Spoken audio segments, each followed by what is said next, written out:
Kalikasan ay dapat nating alagaan para sa kinabukasan ng susunod na henerasyon. Sabi lang magandang bukas sa iyong mararating. Tanggalin ang takot na dinadaing. Kung nangangamba sa gitna ng dilim, hindi ka nag-iisa.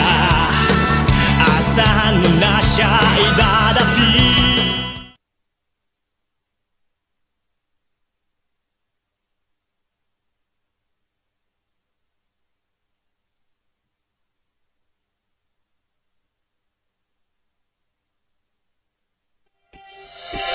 Bayani ng lansangan, ikaw ay iingatan. Ihahatid ka ng ligtas sa iyong paroroonan. Protektado ka sa mga magigiting na tsuper. Umulan umaraw, masasandalan parang pader. Tayo'y babiyahe tungo sa kinabukasan. Malaya sa sakuna ang bawat daraanan. Ligtas na kalsada, malinaw na pag-asa. Sa BTS, ang partido ng mga bayaning tsuper. Bayani ng lansangan, ikaw ay iingatan. Ihahatid ka ng ligtas sa iyong paroroonan. Protektado ka sa mga magigiting na tsuper. Umulan umaraw, masasandalan parang pader. Itaguyod ang kaayusan sa kalsada. Sasakay ka ng walang anumang pangamba. Karapatan ng mga tsuper ay isusulong. Mga programa na sa kanila'y makakatulong. Dahil kayo'y maituturing din na bayani. Maliit na kita, tuloy lang sa pagsisilbi. Maiangat ang ekonomiya sa ating lipunan. Tagapaghatid sa pag-unlad ng ating bayan. Tara na't umarangkada sa pag-unlad papunta. Sakay na at sumama sa BTS. Tayo'y babiyahe tungo sa kinabukasan. Malaya sa sakuna ang bawat daraanan. Ligtas na kalsada, malinaw na pag-asa. Sa BTS, ang partido ng mga bayaning tsuper. Bayani ng lansangan, ikaw ay iingatan. Ihahatid ka ng ligtas sa iyong paroroonan. Protektado ka sa mga magigiting na tsuper. Umulan umaraw, masasandalan parang pader. Pagripaso at paggawa ng mga batas upang ang buhay natin ay umangat naman ng antas. Ang bayaning tsuper ay tayo ring mga Pilipino. Direksyon ng ating buhay, tayo ang nagmamaneho. Binipisyong nararapat ay hindi pagkakait. Solusyon ang tugon sa mga hinanaing. Sa ating biyahe ay walang ni isa ay maiiwan tungo sa maayos na kinabukasan ng ating bayan. Tara na't umarangkada sa pag-unlad papunta. Sakay na at sumama sa BTS. Tayo'y babiyahe tungo sa kinabukasan. Malaya sa sakuna ang bawat daraanan. Ligtas na kalsada, malinaw na pag-asa. Sa BTS, ang partido ng mga bayaning tsuper. Tayo'y babiyahe tungo sa kinabukasan. Malaya sa sakuna ang bawat daraanan. Ligtas na kalsada, malinaw na pag-asa. Sa BTS, ang partido ng mga bayaning tsuper. Tayo'y babiyahe tungo sa kinabukasan. Malaya sa sakuna ang bawat daraanan. Ligtas na kalsada, malinaw na pag-asa. Sa BTS, ang partido ng mga bayaning tsuper. Bayani ng lansangan, ikaw ay iingatan. Ihahatid ka ng ligtas sa iyong paroroonan. Protektado ka sa mga magigiting na tsuper. Umulan umaraw, masasandalan parang pader.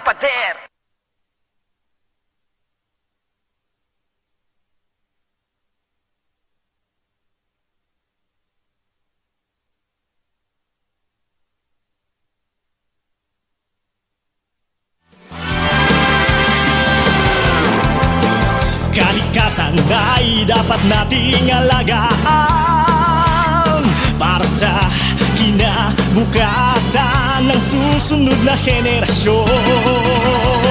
Sabi lang magandang bukas sa iyong mararating. Tanggalin ang takot na dinadaing. Kung nangangamba sa gitna ng dilim, hindi ka nag-iisa. Asahan na siya ay dadating.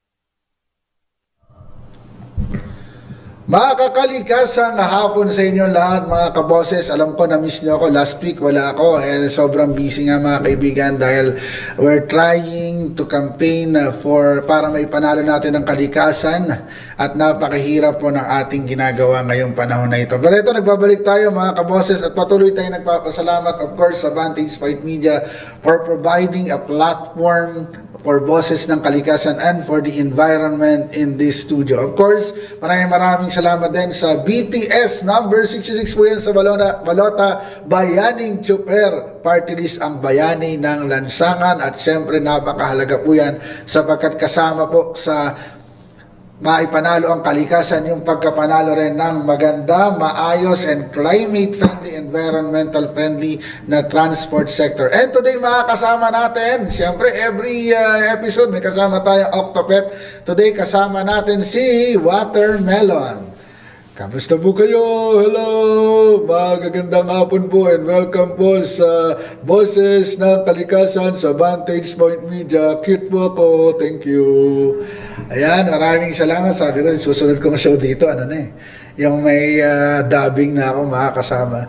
Ayan mga kaibigan, ilang update lamang. Medyo nagkaagulo pa mga kaibigan ang DENR at itong Masungi Geo Reserve after the DENR canceled the agreement, the agreement between Blue Star and Masungi Geo Reserve. Maliwanag naman po ang stand natin dyan na dapat po talaga ito'y pag-usapan ng magkabilang panig ng iba't ibang stakeholders para po maipanalo ang kalikasan. The environment should always win in issues like this. Kasi tulad nun, hindi daw nakapagtayo ng bahay kaya kinancel yung kontrata. Kung makakasira naman po sa kalikasan yung pagtatayo ng bahay, bakit kailangan patayuan ng bahay? So sana po ma-resolve itong issue na ito at apaboran po ang inang kalikasan. And we would also like to congratulate, of course, the provincial government of Palawan. There's a mining moratorium for 50 years. Sana all, may mga ganun talaga. Sana all, lalo na sa mga lugar, sa Homonhon, issue pa rin yan. Sa Romblon, issue pa rin po yan. At yung Homonhon na nakakatakot kasi medyo mababaw po yung lugar doon, kaya kailangan magkaroon din ng mining moratorium. Kaya napakahalaga po na sa halalang ito, sabi nga ng Alyansa Tigil Mina, mahalaga po na ipanalo ang kalikasan. Green, not greed. And today, ladies and gentlemen, without further ado, we have a very special guest. He is a dedicated animal rights activist and advocate for a transition to a plant-based system both in the Philippines and globally. He is passionate about raising awareness of the environmental destruction caused by animal agriculture and the urgent need to shift away from it. He is committed to learning about and educating others on more ethical and mindful living practices. I guess that may educate din ako ngayong araw, As a purpose-driven entrepreneur, he aims to expand and normalize sustainable, cruelty-free options in the Philippines through Verde Siargao, a fully plant-based restaurant, and the upcoming nationwide launch of the Husk Philippines, a homegrown coconut milk alternative to dairy. Additionally, he is behind the innovative eco-conscious resort Maison Bucana on Siargao Island. Ladies and gentlemen, an animal rights activist and plant-based advocate, please welcome Chris Barriou. Thank you. Good afternoon, Chris. Good afternoon. I'm very happy to be here. We might be misconstrued as a foreign show, right? We both look like a foreigner.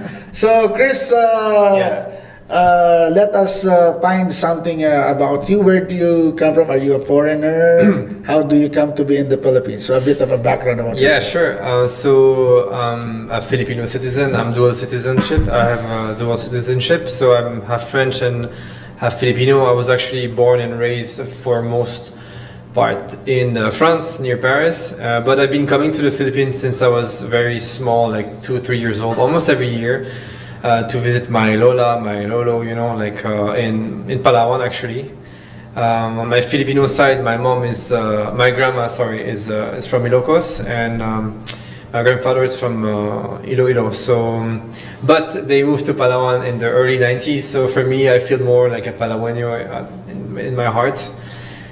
So yeah, I have those both cultures that define me today. And I moved. I think I decided to move when I was 20. That was 10, 11 years ago. From France to the Philippines, I moved to Siargao directly.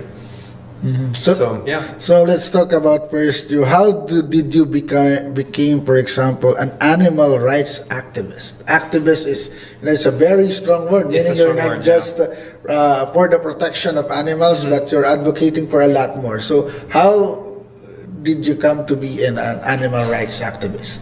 I think it came really naturally. I think all of us here listening, or yourself, I'm sure we all love animals, and it's something that you know, we feel close to them since we are a kid, and then after a while you kind of forget about these things, and you know, you eat animals after you have a different relationship to them. You start classifying them. Oh, there's the dogs and cats, and then the other ones, and when I researched about veganism, after I got sick and then I was healthy again, and somehow I researched about veganism, and it really connected with the values, and it made really sense for me to research more and eventually become a vegan later on. And when you're vegan, you're automatically... So you're an animal rights activist Yes. first before you became a vegan? Well, I'm an animal lover, and when I became vegan, I became an animal rights activist. Yeah, because veganism is we can talk about it later, but it's not a diet. It's a lifestyle and a belief system where basically we should try to do the least harm possible to the animals, and because they should have rights, same as us, or same as dogs and cats have rights. We believe that all animals should have the right to live. The most basic right, you know. So yeah, it's a long journey to get to that And point. you underwent you know, a very critical period. I read in Tatler, if I'm not mistaken, that while you know, the first phase of constructing Bison Volcano, Yeah. you suffered from cancer. Yeah, so I was 26 at the time. 26. Wow. 26, yeah, it's very young, and that's why I like to remind people, you know, of this. I was only 26, and unfortunately, this What can kind happen. of cancer is that? It's a lymphoma. Inflammation and a tumor in my lymph node, specifically here for me, and I think that location is the reason why I'm still here. It's because it was growing so big, I didn't notice it until it compressed my left lung so much that I was having a hard time to breathe. And so I noticed it when I climbed the stairs. I was like, oh, I'm really feeling short breath. When I was surfing in Siargao, it's the same. I was like, this is difficult, more difficult So than when you're usual. climbing the stairs, you're feeling short of breath. Yeah, like I had to stop and then rest a bit, and you know, I'm 26, I don't know, you know, climbing stairs shouldn't be that difficult, but that was the indicator, oh, something's going on here. So I did an X-ray, and during the pandemic, during all the lockdowns, I did an X-ray, so, you know, it could have been COVID, it could have been pneumonia, tuberculosis, everything one by one we ticked off, and then eventually we found out there was something really more serious. On the X-ray, you could really see something really big was growing here, and it was my tumor next to my heart. So that's how I learned I need to go to a more serious doctor to figure out what I had, and then eventually I discovered it was a cancer. Yeah, the big C. How do you feel when you found out about it? It's probably one of the worst feeling on earth. It's like you have a death condemnation already, because you know, you don't really know what it is, you don't know what stage it is, so it's very scary. You feel, yeah, it's deep. Your deepest fear comes true at the age of 26. You know, you're young, you have so much ideas, you want to do so many things in life, and then You're starting, you know, a new venture, right? yeah, I haven't even finished the construction of my first major life project. So I was like so frustrated, and this is so unfair. Why me? You know, like why do I deserve it? How come I don't think I deserve it? I think I'm a good person, and I live relatively healthy. I was partying like everyone, but at 26, but I was trying to eat properly and everything, and then why me? And so a lot of fear, injustice, sometimes anger, because you want to, how come this is going inside of me? You cannot control it. And, if you have an enemy in front of you, you can fight back and punch him, but this is inside of you. So you don't know how to, your anger, your fear, you don't know how to channel it. So very scary moment, yeah. Especially that the first doctor I saw kind of misdiagnosed me and made me think that I only had a few weeks to live. Because he diagnosed me more or less of a lung cancer, and it was growing for a year and a half as per the first result, and lung cancer has a very low chance of survival, unfortunately. So I thought, it's been 1 year and a half, I'm not even going to go to France, not even bother, and I'm just going to stay here in Surigao, live my life, and enjoy it as much as I can, and then let's see what happens. But were you cured? Were you? Yeah, so then disappear? I talked to other doctors, and my family was very supportive, especially my dad, into finding solutions, and my doctors, one doctor from France told me it's probably not this, it's probably lymphoma. It's still serious, it's still a cancer, but it's probably treatable. So fly back to France as soon as you can, and let's get you in the treatment thing. So, which is what I did. And indeed, it was a lymphoma. It was extremely rare, but it was still treatable. So I had a chemotherapy, I had immunotherapy, I lost my hair. I was. I saw the photo. Without the hair, at least, or with some hair. I just had my eyebrows, and I really. No hair. No hair. Even on the body, no hair. It's literally just here, and I was actually very scared to lose my eyebrows, like for some reason. The rest was okay, but I didn't want to lose it. I don't know. So I got cured after 6 months of treatments in France, and I was lucky that I'm half French, because the system in France really protects their citizen, and I really hope the same for the Philippines, that we are able to offer free healthcare for everyone. That's one of my advocacy also. We need free healthcare for everyone. It's just something that we deserve, and we have the right to live, and. The government should take care of us, that's for sure. Was your diet, your vegan diet, connected to how you get over your cancer? Yeah, exactly. So I had let's say a meat-based diet like everyone else that time, and even after I didn't connect yet to the diet, and I came back to the Philippines, and I was going back to my lifestyle, same diet, just meat almost every day, I used to eat everything. And I knew it was not really healthy to eat meat, but that wasn't not really my strong motivation.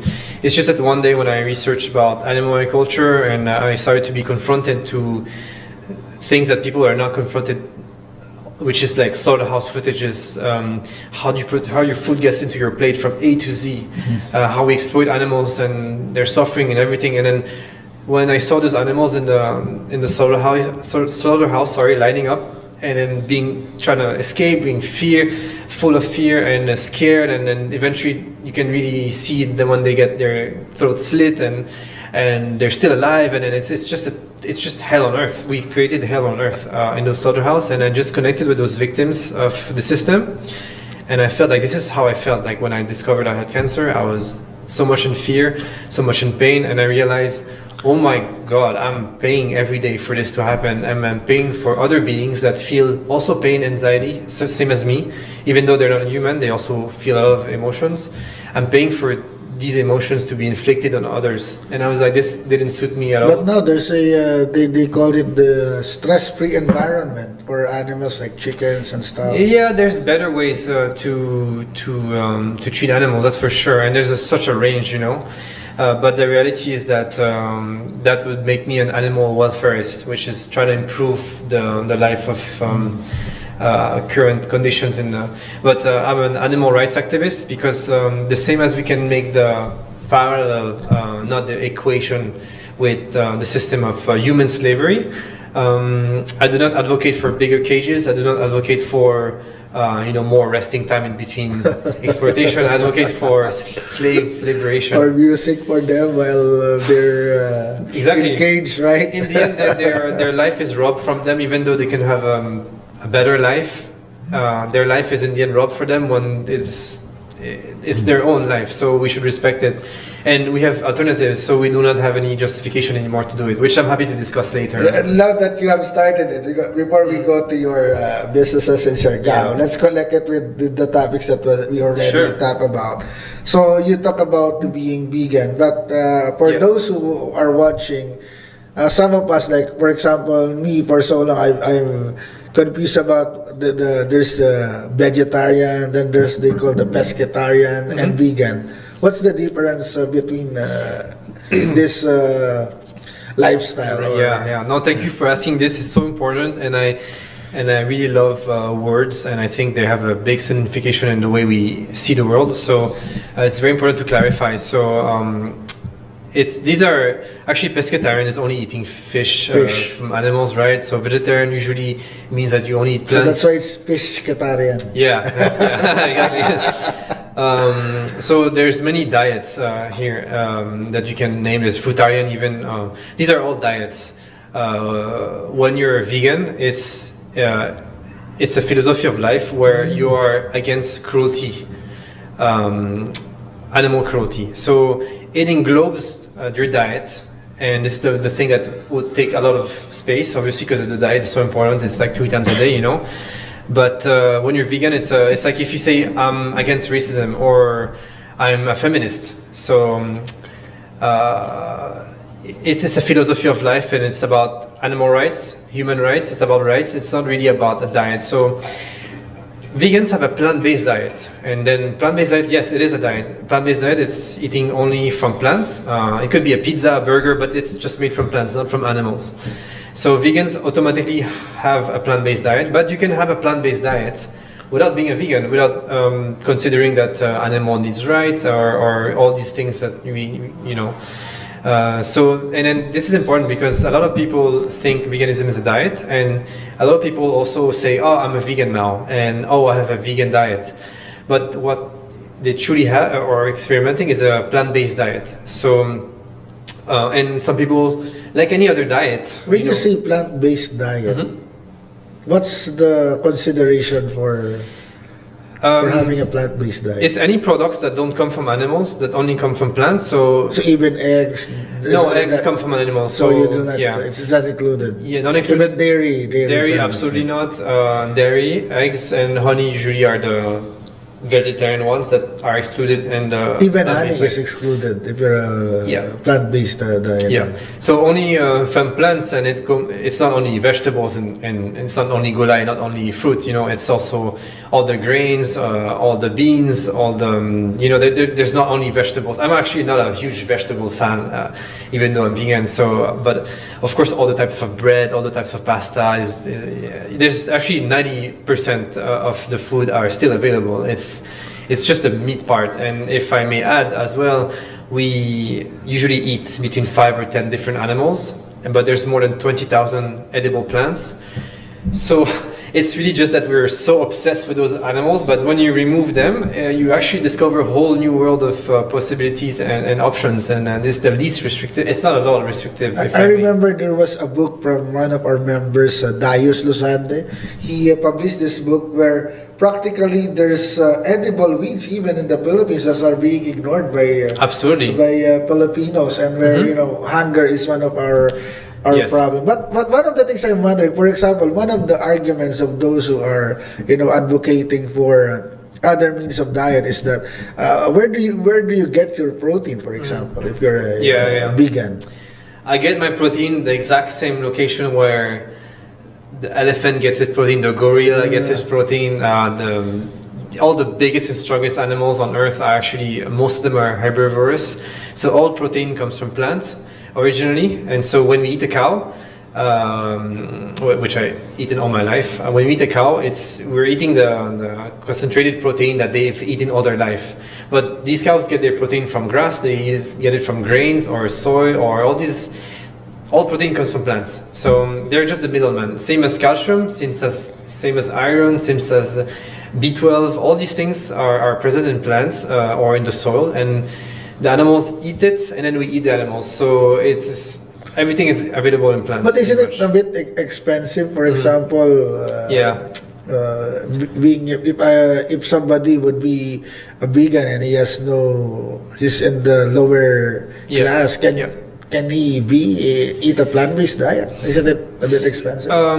So that's one of the most interesting things to discuss because obviously in the Philippines we have a lot of low-income families, unfortunately, and of course budget is so important when it comes to choose what you feed your family, your kids, and but funny enough, I'm probably one of the most privileged vegans in the Philippines, let's say, but I don't represent. I'm 0.001% of the vegans of the Philippines. I've met at this point hundreds of Filipino vegans. They're all from lower income background. Oh. All of them, employees, regular employees. I don't know, BPO or even farmers living in the province. And it's really funny because I always have two things. Oh, you're vegan, so that means it's cheap because it's only gulay, right?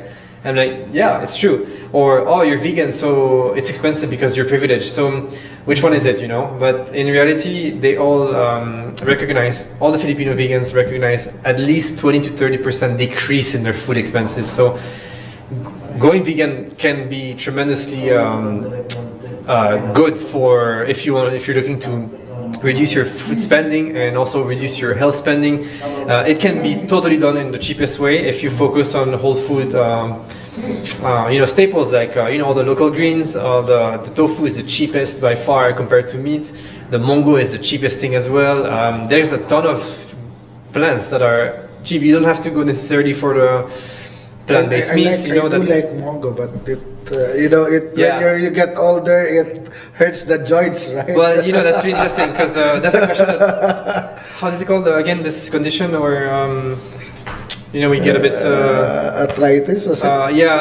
It's actually funny because I researched about it because a lot of people ask me about it. It's actually helping, but it's when it's combined to too much meat, it's actually but if you only eat mongo, of course. That's interesting. It's very interesting because Because in Mongo, the usual Mongo of the Filipinos, it has chicharron. It's from the pig, right? So they have chicharron. Yeah. They even put meat in the Mongo. No, it's by far proven to be the healthiest diet because it's just the way we're designed as human. Even though there's a lot of misconception there to break down, but it is by far the most optimal diet for humans as long as it's done properly. So no, there's a way to make it very cheap. I've first-hand experience. People told me like it's so cheap. Like I've unlocked so much of my money that I was wasting into buying meat that's 300 pesos per kilo or even more. Even eggs compared to eggs. If you replace an omelette made with 3-4 eggs, that's going to cost you maybe each egg is like 10 or plus pesos, one egg. It's going to cost you at least 40 pesos, something like that. You replace it by chickpea flour, which is so cheap and high in protein, high in fiber, high in so many nutrients. It tastes the same because you add black salt. You just twitch it a bit with garlic, onion. It will cost you I calculated 20 to 25 pesos, half the price already for better nutrition. So but it's better if you buy your sources of plant-based diet from the market or directly from farms, because sometimes when you get it from supermarkets, they have this plant-based burger, plant-based. Yes. And I saw that it's high in sodium. Isn't that dangerous, for example? So first of all, there are so many brands of plant-based meat. We call them, and they're all different. Same as there's so many brands of maybe chicken nuggets, like in the market, and so you really have to compare which one you like the most. Also taste, and but also like nutrition or content of fats or anything. But the reality, the most important point is that these are products that are meant to replace already and not the healthiest. Let's say if it's a nuggets, very good example. It's not the healthiest. You have to compare it to the chicken nuggets. And so all alternatives of plant-based meat are by far healthier than their meat equivalent. Usually they have no cholesterol, they have way lower saturated fat content. Sodium can be discussed, but usually in animal there's also a lot of sodium or these things. So they are heart disease free. They contribute to lower cholesterol. I mean, it's just an amazing option when you want to transition and you don't want to lose this burger feel, this pizza feel, or this chicken nugget. You just get the plant-based one. It's going to be 10 times healthier and many studies. Probably I'll start thinking You should try. transitioning You'll be so to that, because one time I started it way back, and then my kids was all mad at me because they're like having problems. I started transitioning to a plant-based diet, but That's amazing. I'm with my kids before, but now it's me and my wife, so I think it's a lot easier for me to start right now, right? Absolutely, and I've seen myself the difference of the evolution the past 2-3 years already. You can really see it's. We have Filipino brands that are making even big brands, major brands that are making plant-based version already. So it's still too slow for me because I know what's at stake and it's so important. But it's changing. And so I have an example with my niece and nephew as well. You mentioned your kids, and for me they came at home and they're like, "Oh, let's order nuggets." And I'm like, "Okay, but actually I don't order these nuggets because I don't want to harm the animals." And they're like, "Oh, but I don't want to harm the animals also. I love the animals." I'm like, "Yeah, but look, I eat plant-based nuggets." And they loved it. And then now they're like, "Yeah, we only want plant-based because we love animals, we love nature, and eventually it's healthier for them also." So it's a win-win situation for everyone. So yeah, these products can be sometimes more expensive, of course, but if you focus on whole food, locally grown products, you can get absolutely everything. I've met vegans here in the Philippines that are vegan for 30-40 years. Wow. Even Lola, I've met so many that only eat plants, and they're the best, and then they look way younger. It's just it's been proven all around the world, and we just need to apply it also in the Philippines. You explained it very well. For a very long time, I researched it, and it's harder to digest it online. And you're actually explained it very well, Yes. very concise.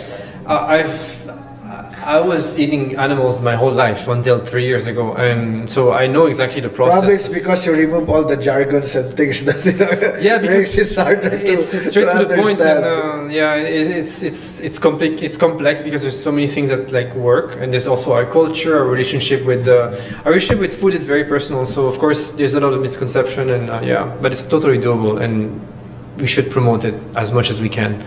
So I guess we better learn more about plant-based diet and turning vegan, because I think it's worth considering for the environment. Now let's go to your Maison Bucana in Siargao. Yeah. So how did you come up with such an idea? And though I know what the name means, but can you expand what the name means? Yeah, and sure. How did you come up with the idea of establishing such a place in Siargao? Yeah, so the whole concept of Maison Bucana is that it's my family and my siblings' life project. So we're half French, half Filipino, and so we're influenced by both cultures. And so we wanted to do something that represents that talks to us, and that we want to share to the world, and it's really a mix of those two cultures, and so it reflects in the name. So maison in French is literally a house, but it can also be used as an institution or like an old house. So for example, if you know Game of Thrones, we have the House of Stark, House of Lannister, and so that's in that sense. It can be also in France. We have the house of this specific house of champagne, house of wine, house of chocolate. So they're institute. They represent values, So, but at the same time, they're also your house, so a place where you can feel at home. So that was the French part, and the Filipino part. Bucana is in the local dialect is a place where the river meets the ocean, which. Wow. It is literally placed in the opening of the river mouth, and but for me also it's interesting because it's the crossroads of currents. So for me it meant something when it comes to mixing my Filipino and French heritage at the same time. Yeah, that was the story behind the name and the concept of it all. And I saw the design of the at least one of the housing with the bamboo on top, and Yes. and you on the article it says that you used a climate resilient architectural design. Yeah. And it was not destroyed during Katrina, am I right? Typhoon Odette. Odette. Yeah, so the whole concept is really creating something that is in harmony with nature, and where we can, let's say, heal our relationship between humans and nature. So The house is mostly open. Everything goes in and out. So we have the light, of course, comes in and out. We have skylights on the roof, so as much as possible natural lighting. It's designed in a way such as like the wind can go through, so we have a natural breeze, so we minimize the use of like aircon or those things. And one of our feature also is that our entire roof, made of bamboo, like you said, is a gigantic rain collector. So we are fully relying on rainwater from the sky, which is free and which nature provides to fuel everything. So from our swimming pool, or the bathroom, everything, and yeah. So during Typhoon Odette, this approach to design really, it's such a strong structure with modern beams and like it's very strong, and we use a lot of extremely good materials, but at the same time we also have our Filipino heritage with more let's say organic materials, with bamboo roofing, the use of wood, and the way our relationship with like the elements, how we so it's a perfect fusion. And yeah, so we were lucky for Typhoon Odette. We had very extremely minimal damage. Actually, the only damage we got was because one tree fell on the roof and we had to. But from the structure itself, almost nothing. I think we lost maybe less than 5% of the roof, and we're very lucky because the rest of the item was totally devastated. And so yeah, we were able to rebuild it, not easily, but I cannot complain because we had a very solid structure for sure. So if people want to experience Bison Bucana, Yeah. how can they, where can they find it? How can they contact you? Because I'm sure many people would be interested in experiencing something like this. It's like living in your own home, but Yeah. also experiencing nature, right? Yeah, the goal is really to feel at home, and most of the people that they come to our place are usually big families because it's only one big villa with 4 rooms. So the main original concept was to rent out the whole place and have it all for you. It's your own home, and you can take over. But now we also open per room, so it depends. So you just go to our website, maisonbucana.com, and or all the regular booking. How much does it cost? Well, it's funny because, of course, we range from, I think the rooms are between 12 to 20, depending on the season, per night, one room. But the whole place is around 100,000 per night. And I know it can seem like it's expensive, and it's definitely a budget. I cannot afford it if I'm on my own and I don't have that kind of budget. But the reality is that when you have a big family that shares 4 rooms, and people who travel a lot, they come to my place, they feel so good, they understand the intention between how we design everything, and the service is so personalized and top tier.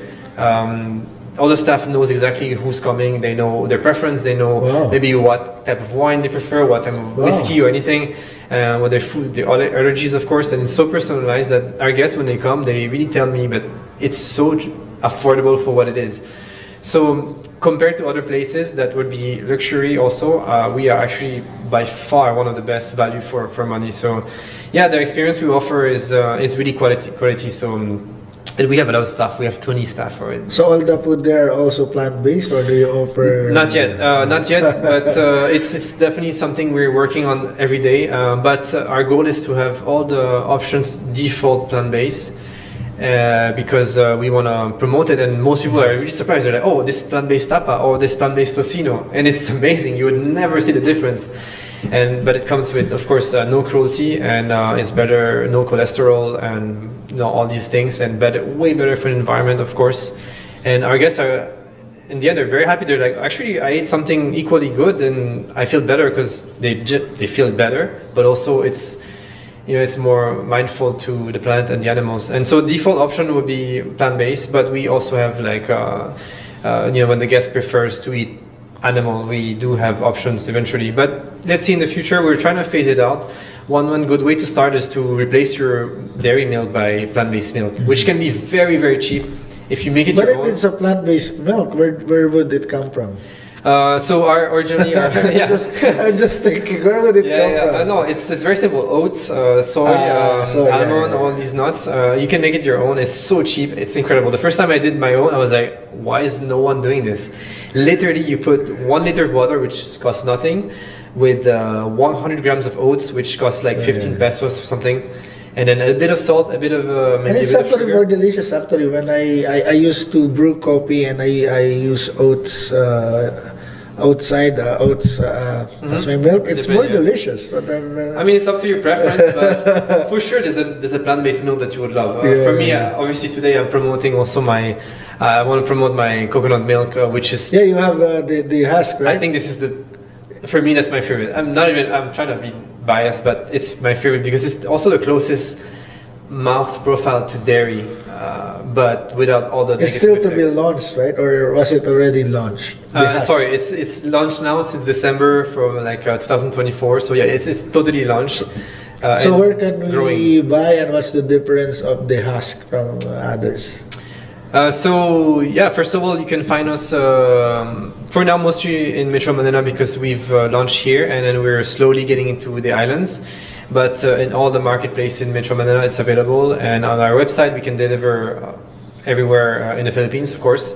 It's available in Siargao also, in Barna Supplier, and also yeah, you can order online. TikTok, all these shops we're all there. I'm actually a fan of coconut milk because I live in Quezon Yes. Province. I grew up in Quezon Okay. Province, and there's a lot of coconuts. And usually, true, yeah. when I order brewed coffee, I like the one with which is coconut milk. You know, I think you're talking about gata, right? More like gata, the thick one that you mix with your coffee, or because the husk is a bit different. It's, I don't know how they make the coconut milk in coffee shops, but it's different. How different is it? yeah, so that's why it's so surprising for most people when they try our dehusk milk the first time. They're like, "Wow, I did not expect that," because they know gata very well. It's really in the Filipino culture to cook with coconut milk.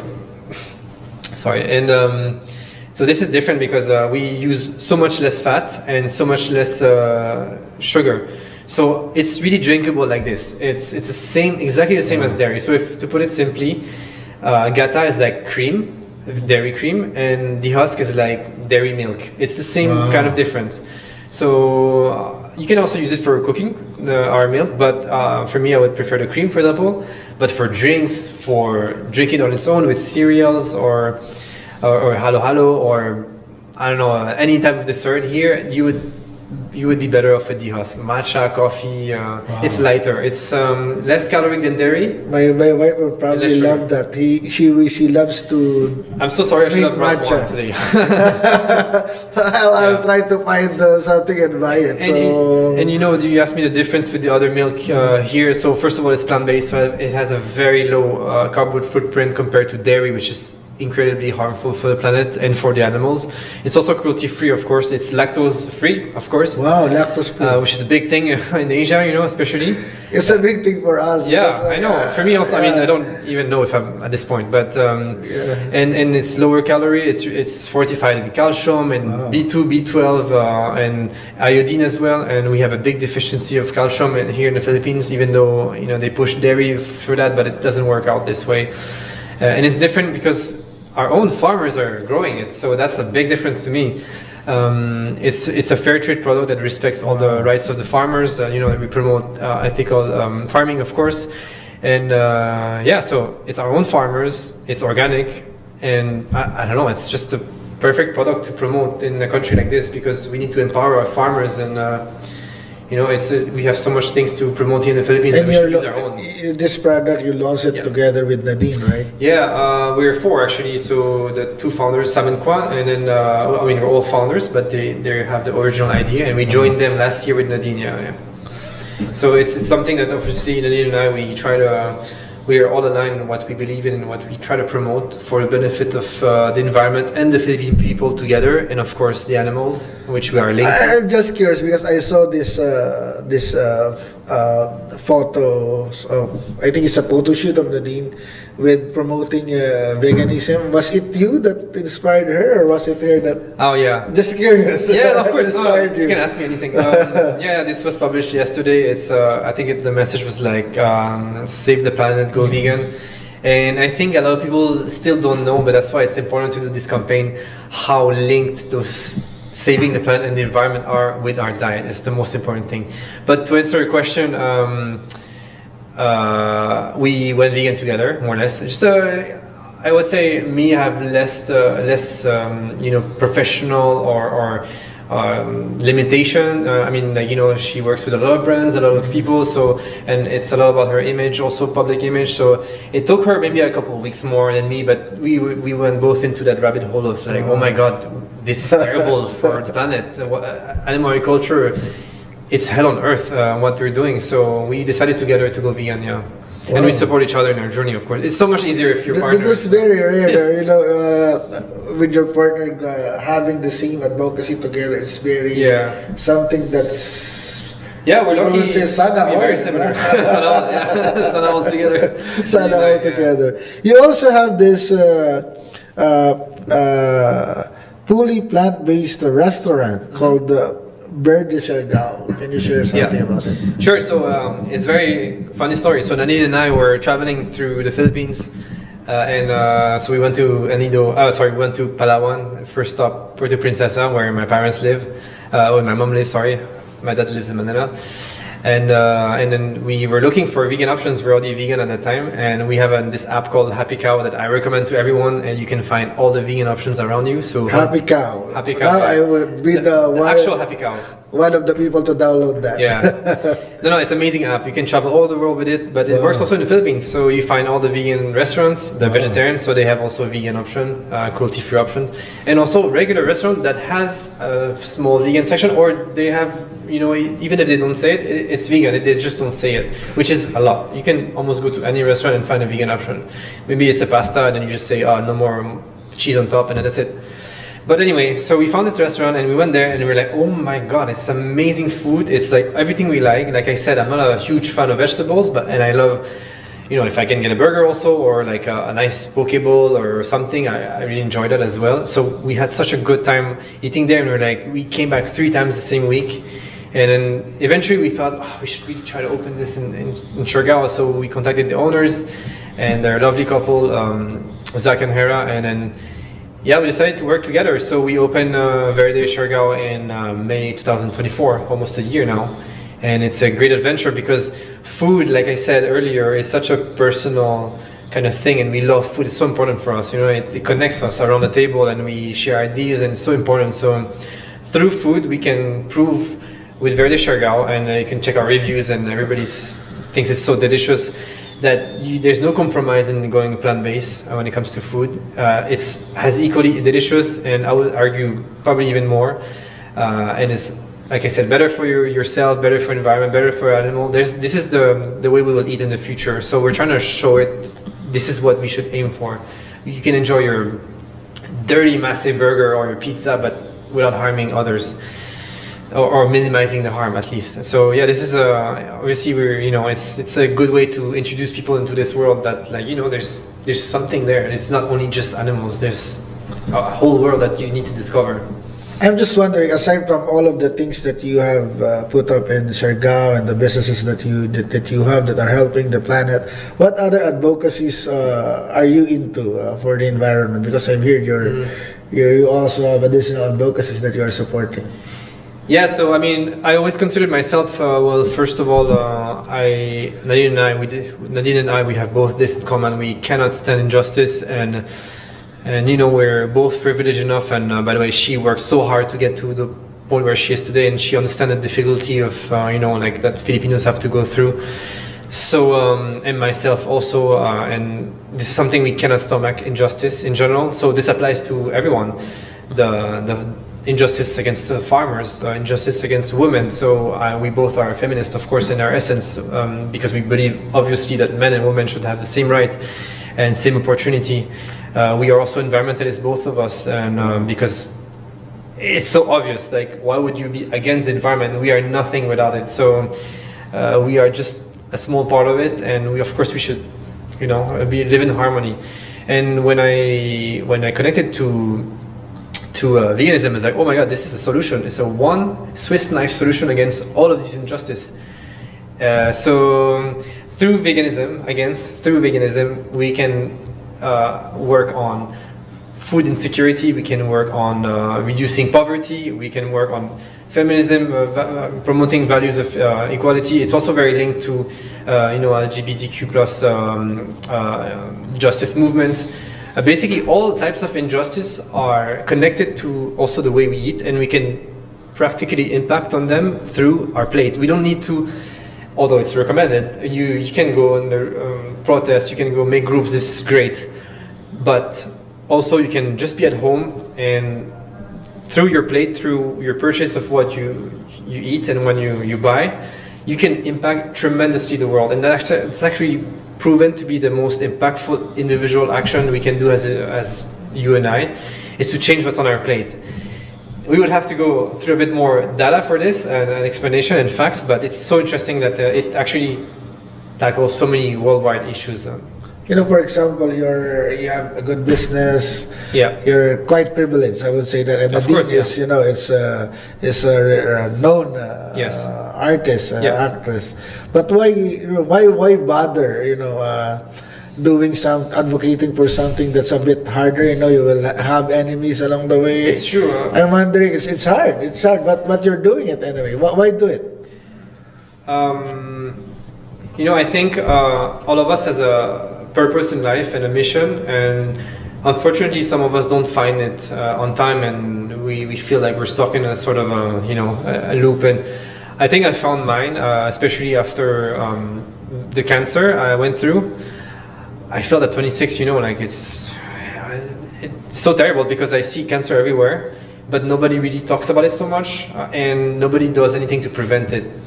And so again, when I went through this veganism rabbit hole, I discovered that it can impact highly on people's health. It can counter and reverse most of the disease today, which is the major one that kills Filipino and humans in general, are heart disease, cancer, diabetes, high cholesterol. All these things are linked to lifestyle. That's number one. And then the second one would be the costing. You can save so much money through a plant-based diet and a vegan lifestyle eventually. So if you learn how to do it the right way, if you prioritize locally produced, and so I realized this is connected with so many issues that Filipino face today. It's so hard for people who don't know about this, how saving the animals will be eventually benefiting them, but it's absolutely connected. And so I realized how to impact the best Filipino people is to give them a tool to empower their everyday decision to gain health, because I was lucky enough to be French and be treated in France for free. But here, whenever you're sick, it's over, and unfortunately, and you have to sell your land to pay your medical fee. I've heard so many stories like this. That's a very big problem. Even politicians, Yeah. Exactly. During elections, powerful. people are messaging politicians, Yeah. and even during the campaign, I met this girl who was, she has twins, and one of the twins is suffering from a heart disease, and it Yeah. was, one medicine per day is like 900 pesos. Yeah, absolutely. And it's very hard because you have to beg for the exactly. system to help you out. No, that's why it's an extremely practical solution to the current injustice in the Philippines and lack of public services compared to other countries. Prevention is key. So through diet, this is the biggest tool you have that's available to you. And so you save money, but at the same time you prevent further disease that will eventually potentially ruin you later. And I was saying earlier, it affects your entire family when you get sick. It affects your future generation. When I hear people, they have to sell their land and to pay for their chemotherapy, people were messaging me like, I have 2 chemotherapy to do per month. It's 200,000 pesos each chemo. How can I afford it? I'm like, I have no solution, because it's you're already in a system where it's a bit too late to. Unfortunately, that's why prevention is so important. We need to take care of our body. It's sacred. At 26 years old, I didn't realize how important this was. So I really hope that people, educate themselves more about this topic, because it will save their life eventually. And unfortunately, most people wait until it's too late already to make those changes. So the sooner the better, especially for yourself, but also for the animals that die needlessly in slaughterhouse. And health is actually is actually deteriorating in the world right now. Absolutely. And even in the Philippines, we went to NKTI, the National Kidney Transplant Institute, last December. I cosplayed. I do cosplay, and we do a charity work in NKTI. And then the doctor told me that during the last 5 years, the cases of liver and kidney disease tripled for children. Yeah. children below 5, and that's it's very. I'll give you an shocking. example. It's very simple. Red meat, which include pig, beef, duck, I think, and goat, and processed meat, which include all your sausage, your tocino, corned beef, like all these things that I also eaten all my life.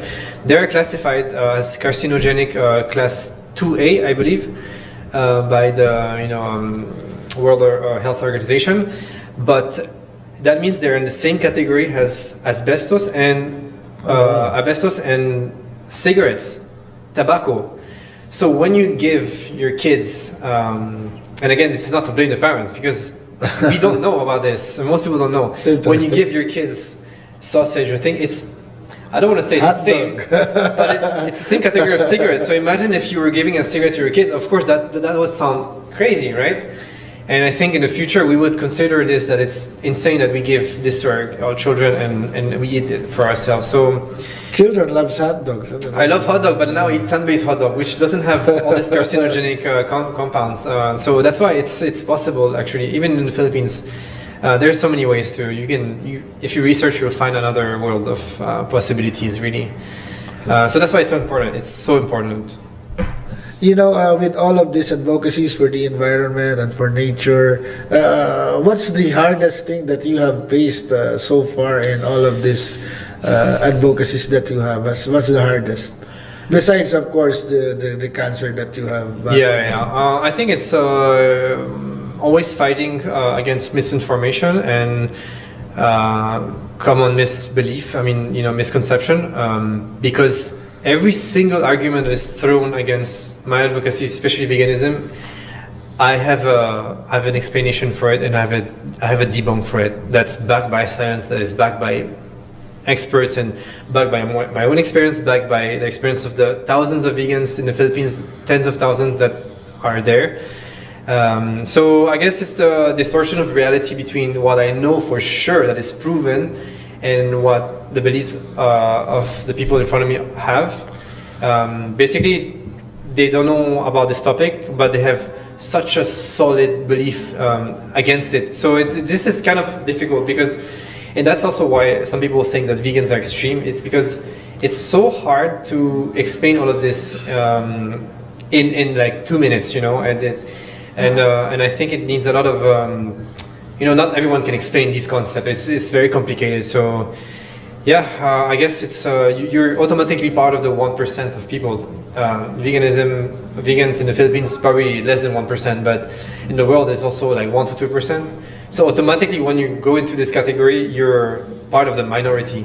So the majority would always be louder than you in some way. That's why Nadine and I, we're an amazing team because we have both our strength and we support each other. And I feel like we have the responsibility to act and never back down on what we believe. This is definitely somewhere where we are both the same. We have the I like to quote Uncle Ben from Spider-Man, but with great power comes great responsibility, and I truly believe this. And I know Nadine, being a public figure and being influential for people, I hope we have no choice to try at least to educate and to raise awareness. There's this one, I think, TikTok or content creator that died eating all of. I heard of this. He's eating all plants chicken and everything. Oh no, sorry, okay. How do you, when people saw that, and say, that's why we told you, it's people who die when you just eat plants and things like that. Well, actually, it's funny because when you were saying this, I was thinking, oh yes, this blogger who died of a heart attack after eating like a whole bucket of chicken wings. I thought you were talking about this. This is the other one, the one that was eating fruits, right? Fruits and everything. Yeah, so unfortunately, what's wrong with what happened with? Oh, there's so many things wrong. Because some people would like, she's vegan anyway, and that's why she. I don't know if she's vegan, but she definitely had a plant-based diet, but only of fruits. And that's the thing. If you only eat rice, you're gonna die. If you only eat fruits, you're gonna die. If you only eat meat, you're gonna die even more, maybe even faster. But no, she was fruitarian, so. That's called fruitarian. Yeah. It's just that that's the thing. veganism gets a lot of clicks and a lot of hate. So whenever you put the word vegan anywhere, like, you just know that you're going to get more attention. But in reality, this person has an eating disorder and wasn't eating appropriately. So of course, if you need fruits, you get like 10% of the nutrients you need.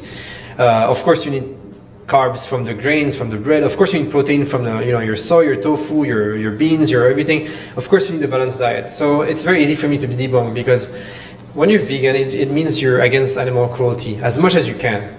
So what this person did is have an extremely unhealthy diet and eventually died, unfortunately for her. And I wish she was better guided, but this has nothing to do with veganism. But of course, people in news like to link those things because it just, it makes people talk about it. But you spend 1 hour with me or 2 hours with me, you're going to see I'm a very reasonable person. At the back of my head, I'm starting to think, how would I start this one? What would I, I'm starting to think, because you're explaining it very good in a layman's term that people can easily understand. So I'm trying to to throw questions that people would actually. No, and that's a very good example, because the perception of the public of vegans and veganism is those extreme examples of people like having nutrition deficiencies, but this is not what veganism is. And like I said, the 99.9% of vegans that I met in the Philippines are perfectly healthier, way healthier than most people, and they thrive. The bottom line, the one information that you need to remember is that all nutrients are found in plants. That's it. You just need to, if you lack of something, iron or whatever, you just need to research and then say, oh, then I like iron. Then tofu has 4 times more iron than beef. Even though doctors will tell you eat beef, but no, eat tofu. That's so much better.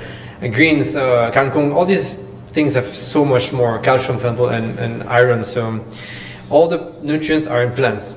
That's it. So there's no debate about this. And so therefore we can easily have a plant-based diet, fully plant-based diet. There's no nutrition deficiency. And if I want to just finish on this point with nutrition, one of the main arguments against it is the vitamin B12. I don't know if you heard of that, but it's a perfect example, because vegans say your lack of vitamin B12, which is very important for us.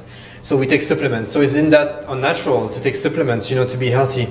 Well, it's because people don't know what B12 is. B12 is a bacteria that's found in the earth, in the soil. Mm-hmm. So the reality is that our agriculture is so industrialized, using so much pesticides, so much everything, that we sanitize this B12. It doesn't exist. So when we give these foods, because most of the food is grown for animals, 83% of the food in the world is grown for the animals. Only 17% is eaten directly for us. That's also an injustice that we can talk about.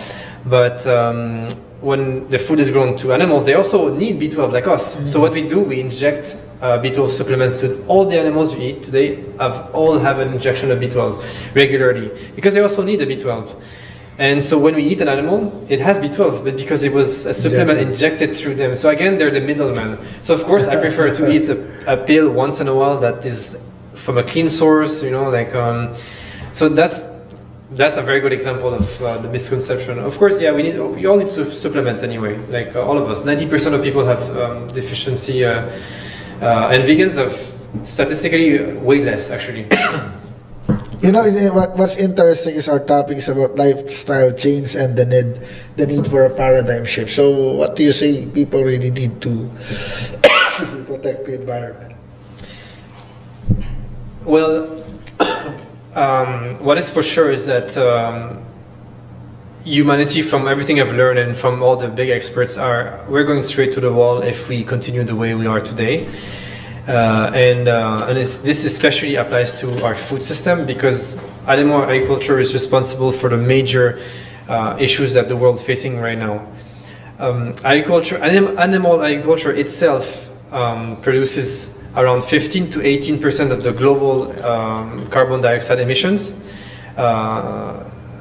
global warming gas emission, which is way more than transportation. So if you combine cargo ships, planes, cars, ships, trucks, every single mode of transportation, it equates to, I think, 12%. Animal agriculture is way higher than that. So, and people mostly focus on the cars, but animal agriculture is one of the main culprits of what's happening to the Philippines and the world, and the typhoons and all these things. But people don't know about this, and every time I'm like, I didn't know about this all my life, so we always focus on the fossil fuel, and which is important to act on. But also, animal agriculture has more than that. It contributes to 90% of the tropical deforestation in the world is due to meat and dairy. 90%. So we want to protect the Amazon forest, we want to protect our forest, but 90% of the cutting down of these forests is because of meat and dairy. The fishing industry is responsible for most of plastic pollution of ocean. It's like 47% more or less in average.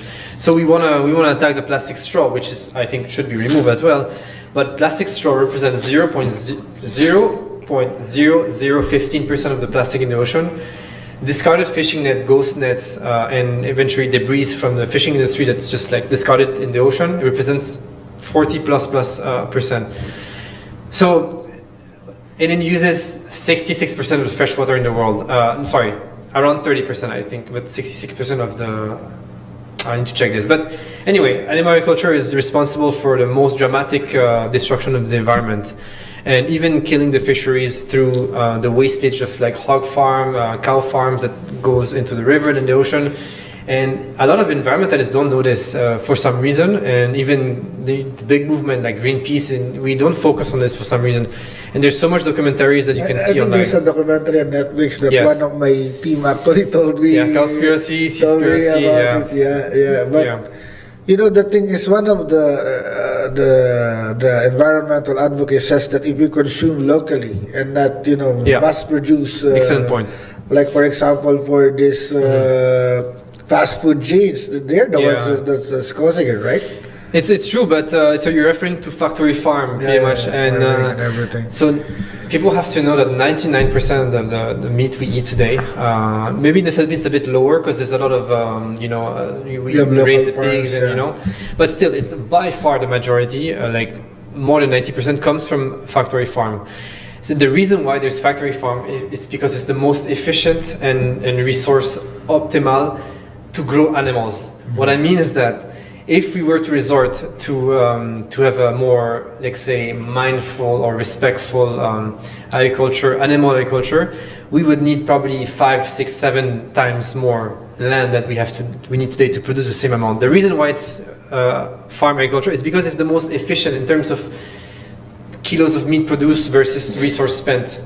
So it's in the world with your backyard thing is impossible. Like there's absolutely no way it happens. And I know that regenerative farming, grass-fed cows is a thing, but if you want to have a grass-fed cows, and even those farmers would say it in the documentary I've seen, farmers, these guys, same guys raising those cattle, they would say you would need 3 times more land. So it's applicable to me because I have this, but it's absolutely not scalable, impossible.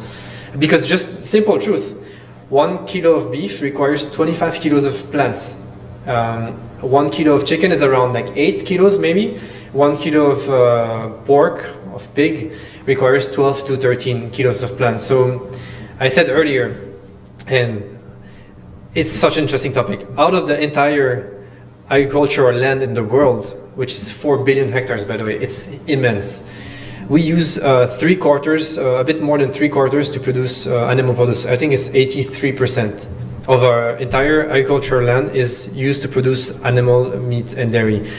But it only provides 18% of our global calories. So we use almost all of the land to produce a very small amount of calories or food for us. And just because the statistic I told you, because these animals eat a lot of plants. I don't know if you know, but a cow eats around 20 to 30 kilos of plants a day.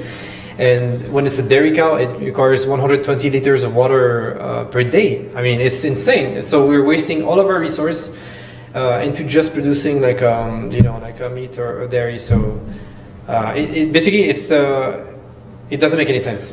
And when it comes to resource, it makes zero scientific sense. Like if there's aliens, they would come to the Earth right now and they would see how we manage our resource. They would be like, this is ridiculous. You can, especially now that we have more alternatives, they would say, of course you have to eat plants. Like this has a 90% less impact on the planet. It's insane. So yeah, when you go vegan, you actually lessen your impact on the planet by minus 75%. If one vegan would lessen his own impact by like 50% less water, like carbon production way lower. I mean, there's so many positive numbers that I could lay down right now. But the point is that it's a huge solution against climate change. Yeah. You know, we also talked earlier, no, before you Yes. go live about, you know, the governance. I hope we could talk about that. Yeah, of you know, course. the governance issues in the Philippines and how hard it is to protect the environment. Yeah. Because those in power are sometimes not protecting the environment. Any experiences so far with issues like this?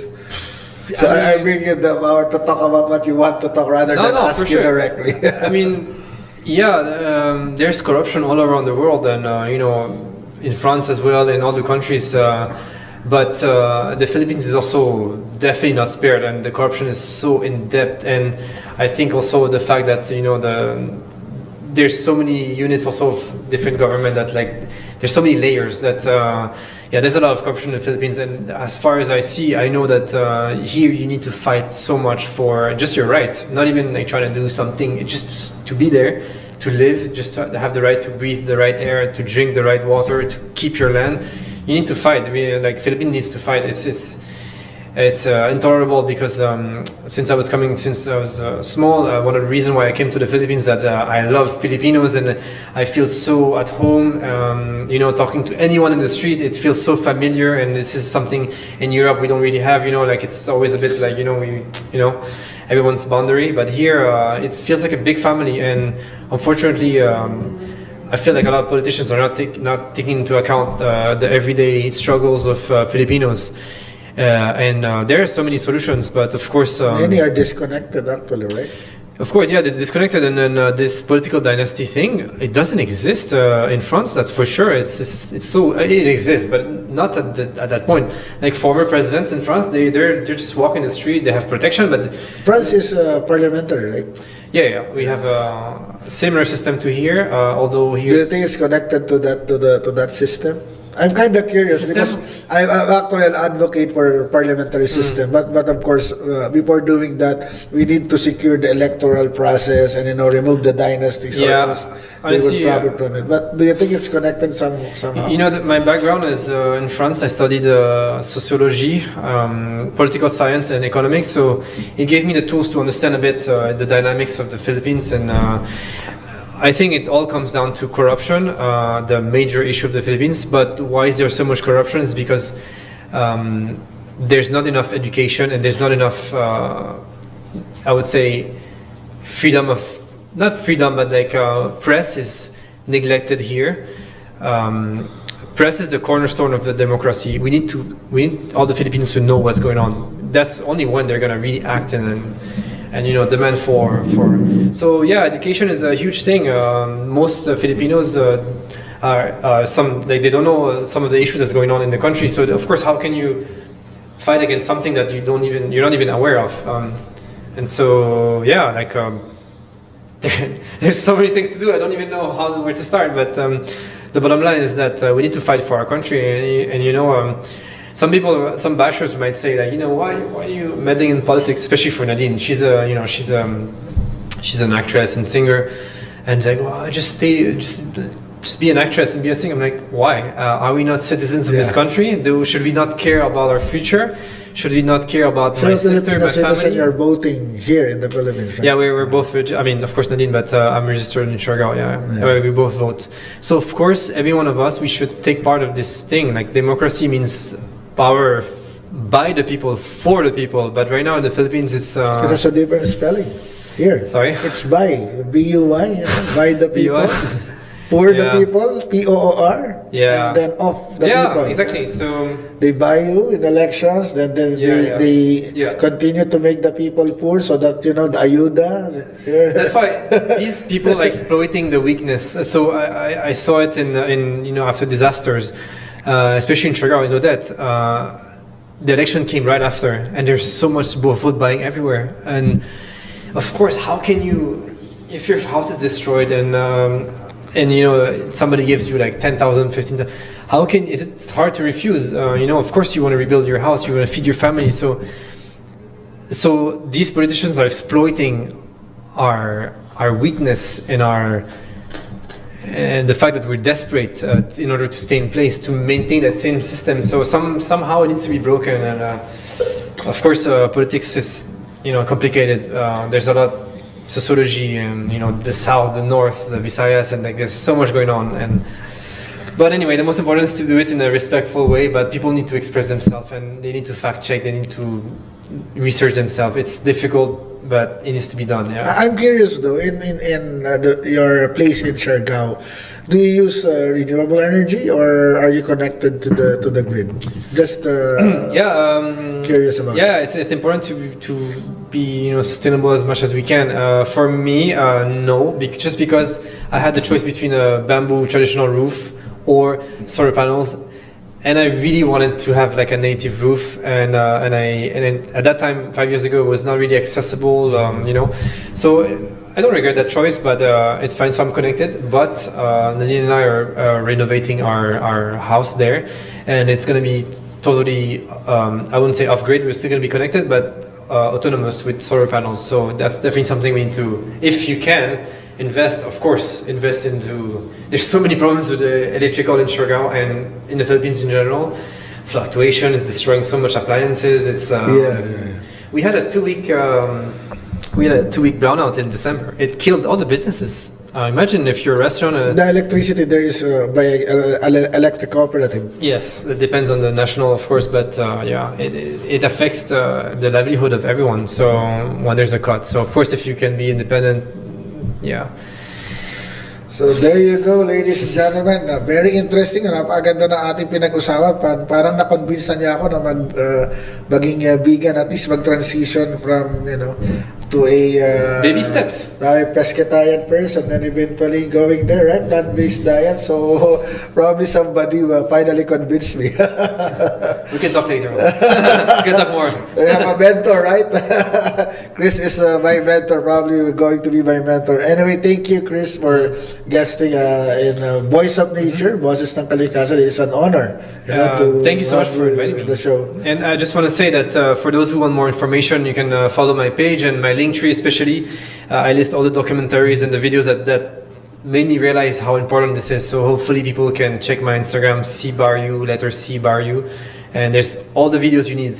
No effort, just watch those videos and you'll be and yourself as well. Would you like to impart a message to our viewers, something that you would like, and invite them to your place, or to buy your products? Well, I mean, in general, I just hope that we can promote together more plant-based alternatives in the Philippines. We were so much rich in plants and fruits, and here in the Philippines, so we should definitely highlight these products. We help our farmers, we help our environment. So yeah, promote locally plant-based. That's what I'm trying to do. Filipino-based and plant-based.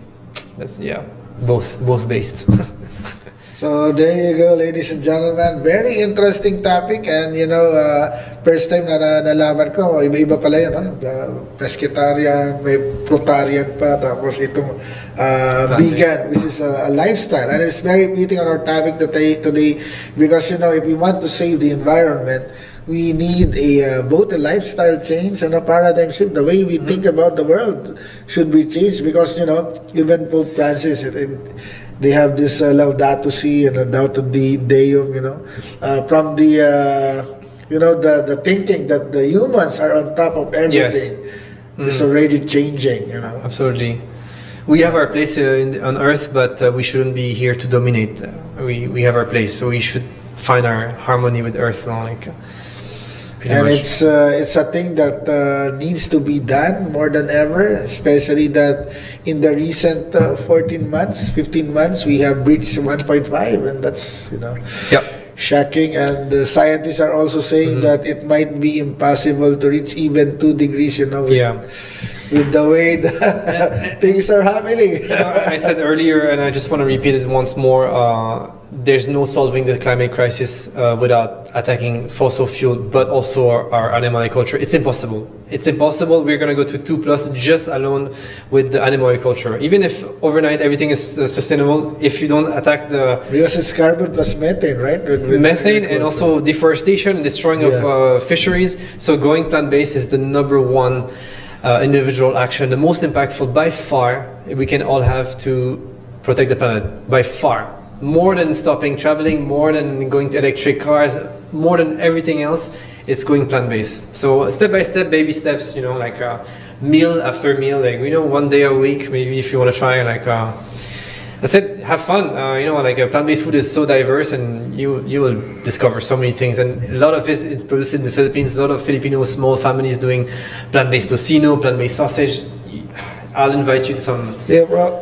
Because probably I started it, I think 6 years ago, but eventually switched back because I find it hard to find. Yeah, you were not supported to find the right place. And if I really want to invite people, is please come to the Veg Fest. When is that? 29th and 30th of March. So it's in 10 days in Ayala Triangle in Makati. We will have all the producers of plant-based foods from all over the Philippines, and showing you can eat all day. You're gonna be stuffed. You can adopt dogs and cats there, and then meet with the Filipino vegans that I keep on mentioning. Like, so these are the real hero. Veg Fest. The Veg Fest Manila 2025, 29th, 30th of March. Wow. There you go. I'll probably be there. Please. Drop by. I'll show you see around. with the campaign, and you'll be there, right? Absolutely. We have a booth for D-Husk and Maison Bucana wines. So yeah, we'll be there, and then we'll support. Probably also. blog also about it, because besides being a advocate for the environment, also a blogger. There are many advocates for the environment here. Everybody connives, and like it's amazing. Like indigenous, you know, people who want to protect the IP. You'll feel at home there for sure. Thank you, Chris. And there you go, ladies and gentlemen, mga kaboses. Ayan, i-endorse ko na itong produkto to, masubukan. The Husk, mukhang masarap to sa kape natin gagawin, titikman natin. At syempre, yung Veg Fest coming on March 29 and 30, Ayala Triangle. Huwag niyo kakalimutan yan, mga kaboses. Ibang pagtingin, bagong pagtingin para sa pagprotekto sa kalikasan, itong plant-based diets. I think, you know, for the first time, naintindihan ko na it makes sense. No? It makes a lot of sense. No? Kasi kung ang titingnan lang natin ay isang parte ng pagsalba sa kalikasan, bakit hindi natin tinitingnan, ano, mga environmentalists, hindi nga tinitingnan itong kasiraan ng kalikasan mula sa, you know, raising all of these animals, the amount of water, the amount of deforestation that's happening. It's really something that's worth taking account of. The same thing that we have stood up against, you know, the recent solar farm of Buitis, where it was, you know, placed in an entire mountain, and all of the farmers are really crying foul about it because it destroyed their agricultural land. And the same thing that's happening when you have large factory farms of animals and everything. So napakagandang pag-usapan. At yan, mga kaibigan, maraming salamat. Thank you, Chris, for dropping by Thank you so the much. show. I know you have your busy schedule, you know, and finally we have you. We talk about a lot of interesting things. Probably you convinced me also with, you know, taking baby steps towards, you know, going plant-based. Yeah. Baby steps. Yeah. Maraming salamat, mga kaibigan. Maraming salamat pa rin sa Vantage Point Media at sa Bayaning Super Party List number 66 sa balota, mga kaibigan. Ngayon pong eleksyon, ngayong halalan. Napakaliwanag po ng kailangan natin gawin. Kailangan po natin ipanalo ang kalikasan sa balota sa pamamagitan po ng pagboto sa mga kandidatong para sa kalikasan. Let us vote not for personalities only in this coming elections. Let us vote for nature. Let us vote for the environment.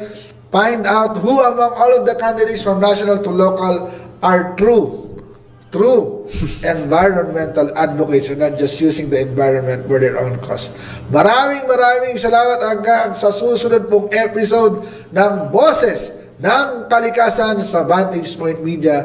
Ito po ang inyong nagkakampi sa kalikasan, ang Boses ng Kalikasan, David D. Angelo. Maraming salamat po. Kasama si Watermelon. Hanggang susunod.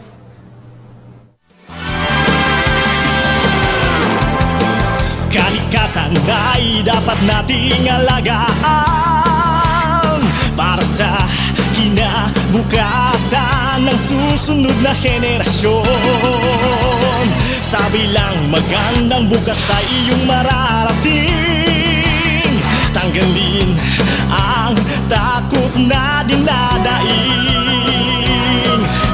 Kung nangangamba sa gitna ng dilim, hindi ka nag-iisa. Asahan mo na siya.